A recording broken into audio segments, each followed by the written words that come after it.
Have you ever been in a wilderness of life? Wilderness is a dry, barren land. It's uncertainty, it's difficulty. It is where life is hard and suffering exists. We all go through these seasons of life. The Bible is full of examples of wilderness. It's just like the Israelites, where they're wandering around the desert. They're in the wilderness and they feel like there is no nourishment. And they're asking God, why God? Why are you doing this right now? I think we all can relate. We've all had situations in our life where we felt this way. One of the best ways to identify what season of life you're in is a thing called the renewal cycle. The renewal cycle teaches us how we are to go through different seasons of life. It's like the caterpillar that goes into the cocoon and becomes a butterfly. Our life is full of different seasons, and we have to learn to navigate each season well. The renewal cycle consists of 4 seasons. It is the dream season, the dew, the drag, and the dark season. In the dream season, this is where a new dream is born. It's like when you went to high school, like you had this moment where your life was a blank canvas and you could do whatever you wanted.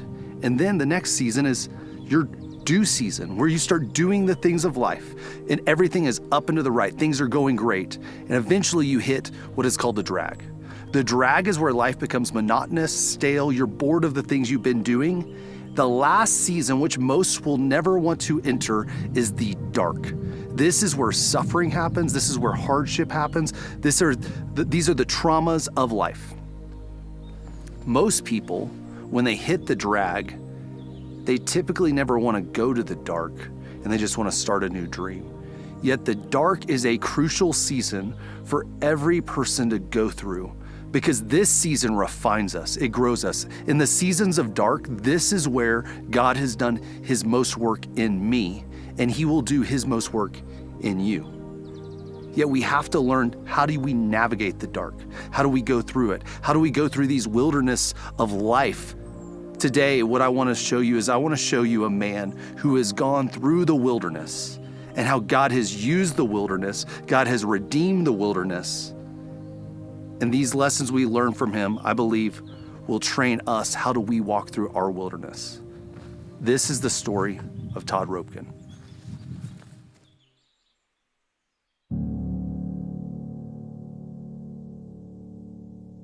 So I want to just tell you a quick story about my life and my relationship with God. I always feel like I believed in God, but I just didn't have a relationship with God, right? I knew he was there, and I believed the Bible, and you know, all my years of Bible class and all that, but I just felt like I really in my head I was going to hell anyway, so I might as well have fun. My first wife and I I tried to go to church. We went to a church for a little while. She didn't really want it. We never made it really back to church, and I never really found a church.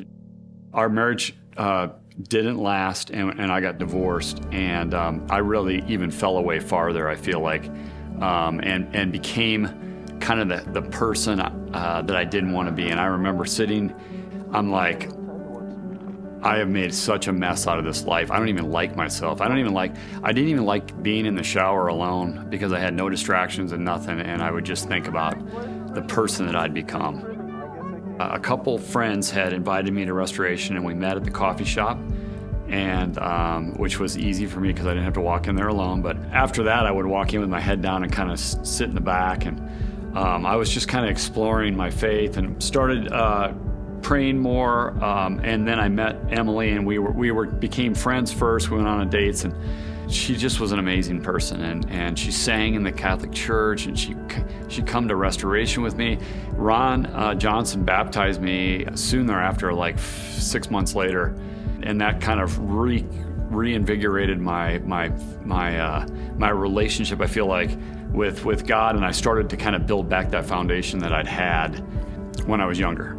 We dated, we got engaged at the end of that year. So literally 12 months, like a year after I'd met her. I mean, we were like going to church together. We were going on walks and talking about God, talking about Jesus. It was awesome. And she had just had this amazing faith, but also a lot of questions. So we would talk, and here I was 48 years old, and marrying this beautiful woman that I was going to have kids with. She wanted a big family. I always wanted a family. We get married, and really soon thereafter, we get pregnant with our son Ryan. So here I was, 49 years old, like having my first son. I've always wanted a kid, and I was just so excited. And my faith, it was growing, and I was just learning and doing, and we were coming to Restoration, and I would go listen to her sing at the Catholic Church, and it was a really, really fun, exciting time in our lives.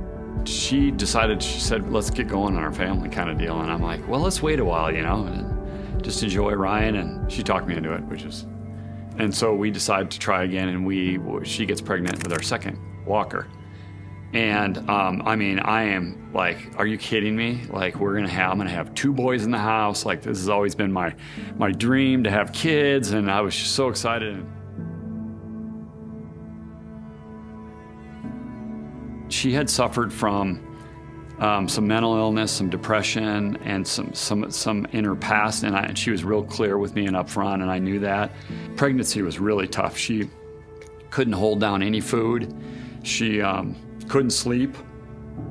She just was miserable. I watched the woman who I loved go, literally more and more become a shell of herself. And so we decided, I was trying everything to cheer her up, and I said, let's come up with a name for our son. So we talked, and we said, let's call him Walker. Like, that's a cool name. We're out here walking, and we can always remember, this hard time that he had, and that we got through it, and and I just remember praying over her. She said that night, she said she wasn't really looking forward to Christmas. And I knew, man, something was up, because that was like her favorite holiday. I remember going to bed that night, and I remember she was staying in the guest bedroom because she wasn't sleeping, and I remember praying over her, like literally laying hands on her and praying over her. And I get up the next morning, and I'm like, I get up and I go in to see her, and she had called the nanny and told her to show up late. So I'm like, where's the nanny? And I said, I'm just gonna call and cancel going over to the Pilates studio. And she said, no. And I said, yeah, I'm just gonna call over there and cancel, and I'm just gonna stay until the nanny comes. She said, no, you need to go.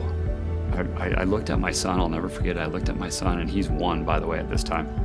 I look at Ryan, and I'm like, I just don't feel right about going. And she said, you need to go. Ryan was there it's a Pilates studio, so everybody thought it was really fun to have a 1-year-old running around in there. And I just had this feeling, this really bad feeling. And I drove home after, an hour and a half or whatever it was. All the lights were on in the house, I'll never forget it. And the TV was blaring.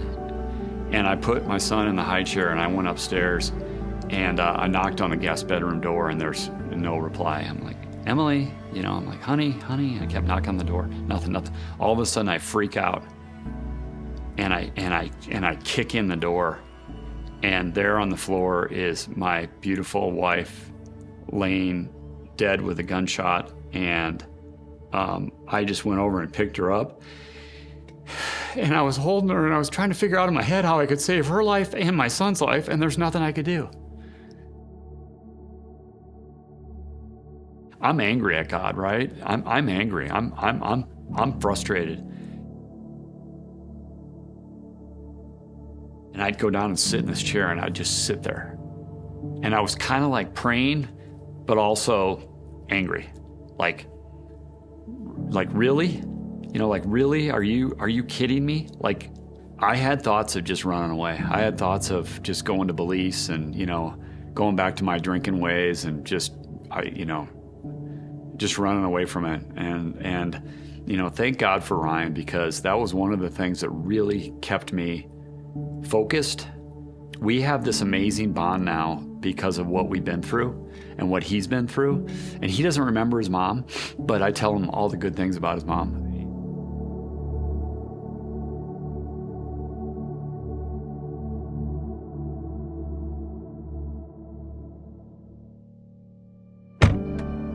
Like the weekend after Emily passed, my parents had come out and I went for a ride that day just to try to work through a lot of stuff, and I was really angry with God. And I just flew up Lookout. I got up here, I had all the adrenaline going, I was completely gassed, and I just literally was like this, clicked out, and I was just bawling. And I was angry with God, and I was negotiating with him, and I was trying to negotiate with him to please let my wife into heaven. And I remember just sitting here, and I was just bawling. I mean, just tears coming down on my sunglasses, and people are walking around, and I just heard, as loud as I'm going to say right now, "She is here." And I just looked up, and I just felt like this relief come over my body, and I could just feel it. And the whole time I just felt like God had his arms around me, and he was just like, "You're doing one of your favorite things in the world, riding your bike. Your wife's here in heaven. I'm here." And it's just, this message just kept coming through, like, "I love you, I love you, I love you. I'm sorry for what happened." And I get down to the bottom of Lookout Mountain at the parking lot there, and I click out of my pedals, and I came to. And I was teetering over, like, I'm never going back to church. Like, forget that. There's not a God in this world that would let something like that happen, is what I'm thinking in my head. And then I'm also teetering between, I need God, I need to run towards him. He's going to help me. And it was like that moment between running away from God or running towards God. And thankfully that ride, and just how he wrapped his arms around me, and how the warmth and the love, and I could just feel the Holy Spirit persuaded me to run towards God. And that started this every morning, getting up at 4 and being in the Word. And I started journaling. It really started this journey of I got in a couple men's groups, and I really just started to really work and grow my faith. Like, what's next? Like, I mean, making money and doing all that stuff and all that was great, but it was so unfulfilling. I was always trying to fill a hole. And God came into me, and I just felt the Holy Spirit in my heart, and it was like he filled that hole. He created us to need him to fill that hole. And so, you look at all the depression and anxiety and stress in this world, and the way people tried to fill that hole, and when all they need to do is just give their life to Christ. He says to me at night before he goes to bed, he says, "Dad, you're my second favorite dad." And I look at him, and he says, "God's my favorite dad." The bond that Ryan and I have because of what happened is amazing. And we have a lot of fun together. And, my dad was always working when I was little, and he tried. We'd go do stuff, but I'd take him out of school, and we'd go fishing. He says, "Dad, you're a bad influence on me." I said, "Why?" He said, "Because you take me fishing." So I guess if I'm going to be a bad influence, that's a good way to do it. Or I take him skiing or whatever. So we do have a lot of fun, and he's just kind of been my little sidekick. What's happened in my life over the last 7 years, it causes me to be grateful for that day, which is, I just never thought I'd be able to say that. If you knew me on the outside, you say, "That guy's got it together." I mean, look at that suit and that watch and like the car and all that. Look at the house, all that. That guy's got it together. And I thought I was in control. And unfortunately, it took something that tragic to bring me to my knees. Jesus is the answer, and God is there for you. And I just think you don't want to be brought to your knees. It's so easy just to give your life to Christ and live a different life. And it's so counter-cultural to do that. But it has been the most amazing journey. And I'm just excited. I'm like 57 years old, and I have my life in front of me. Life is messy and hard. The guy sitting next to you, the gal sitting next to you has a story. Their life there's been messy. You're going to be around messy. And I don't know how anybody does it without God. I don't know how you get through that. When you see Todd's journey, it's an inspiration, isn't it? You may have not faced a wilderness like Todd's. Yeah, we've all faced wilderness. It might be a trauma. It might be a tragedy. It might be a chronic sickness in your family's life, but wilderness is not just always external. It can be internal too. We can look like we have everything together, yet on the inside, we feel dry and barren. In a wilderness season, God is simultaneously doing three things at once. One, He is starting to refine you. In the wilderness, He purifies your soul. He grows your character. So many times in wilderness, we ask, why God me? When the question we should be asking is, what do you want to do in me, God? It is just like gold that needs purified. It has to go through the fire. We have to go through fire for us to be refined, for God to use us, for God to make us who He wants us to be. The second thing that God is doing in wilderness that we even see in Todd's journey as well is He makes us dependent on Him. He is trying to create dependence in you in your wilderness. What are you going to rely on? What are you going to go to? What are you going to for nourishment? When we think to the Israelites in the wilderness, they had to daily depend on God for their manna, for their bread. Every day, you must depend on God. My question for you is, are you daily depending on God? If you're in a wilderness, are you depending on yourself, or are you going to God for all your needs?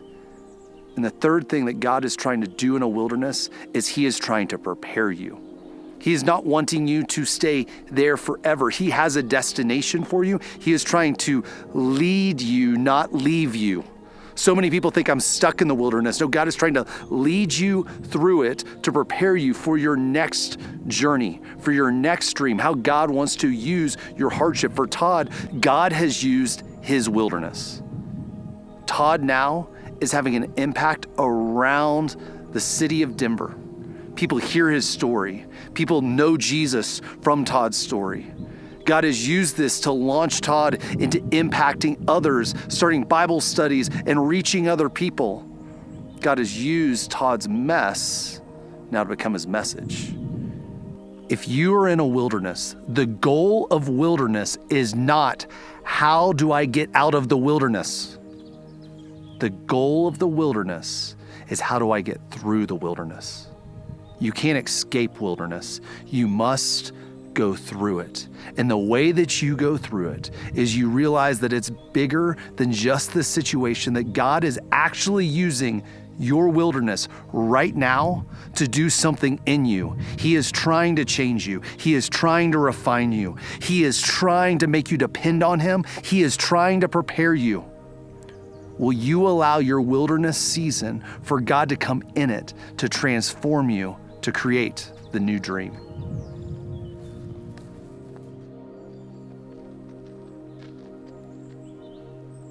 Don't waste Todd's story by not reflecting on your own story. I have a couple questions I want you to ponder. What's your bottle in Belize? Todd talked about in his wilderness, he wanted just to run to Belize, to start his drinking ways. We all have something that we are tempted to run to instead of God in our wilderness. You must identify that bottle and say, I am not going to that. I am going to God. You must choose. The second question I want you to ponder is this. Have you ever had a lookout mountain moment where God met you, where you went before God, you laid your heart bare before Him in your wilderness, in your pain, in your suffering, where you said, God, search me and know me. I want to experience you. I want to know you. And in those moments, God speaks and He brings peace. Yet I found most people never have that experience. They never have that moment. And you could if you wanted it. Most never give the space to allow God to speak to them. In our wilderness, we run, we distract ourselves, we numb ourselves, but we never come before God. See, when you give God room, He will fill it. Right now, you might just need to create some space to have a moment with God so that He might fill you. The third question I have for you is, who's your Ryan? For Todd, his son Ryan was his why. He goes, if I didn't have Ryan, there's no way I would have gotten through this. What's your why? As you look at your wilderness, you might be stuck thinking on the situation, and you need to think about your why. What is your purpose? Is it people in your life? Is it your family? See, God has something bigger for you than just viewing your situation through the lens of yourself. He has a great purpose for you. He has a great why for you. You need to have hope in your why, and that will help you go through your wilderness so that God then can bring the new dream. Lastly, Todd said, I have no clue how people get through these seasons without God. If you're in a wilderness, are you doing it by yourself or have you brought it to God? Jesus absolutely loves you. He wants to be in your darkness, in your barren land, in your wilderness with you. He does not want you to do it alone. Yet so many of us try to do it on our own. Jesus came to earth and lived as a perfect man and was also perfectly God. He lived a life and he died on the cross for all sin, for all shame, and for all seasons of wilderness, to come restore you, to come heal you. And you need Jesus in your life. You need Jesus in your wilderness. You need Jesus right now. He is only one prayer away. Right now, if you're watching this and you've never made Jesus Lord over your life, if he's never taken your sin, you've never said, Jesus, I want you as King. Right now, I want to invite you. All it takes is just saying, Jesus, I don't want to live for myself anymore. I don't want to be caught in my wilderness and caught selfishly just thinking about me. I need your help. I want you, and I accept Jesus as my Lord, and we make him our Savior. I don't want to live life in my own strength anymore. I need you, Jesus. Todd said something very powerful. He said, you don't want to be forced to bow before Jesus. You don't want to be forced to your knees. Jesus says he will never leave you. He will never forsake you. He is with you right now. Invite him into your wilderness. Invite him into the dark and allow him to help you go through it. And he will purify you. He will make you depend on him, and he will prepare you for a great purpose and plan. There is a new dream ahead. Be encouraged. He is with you.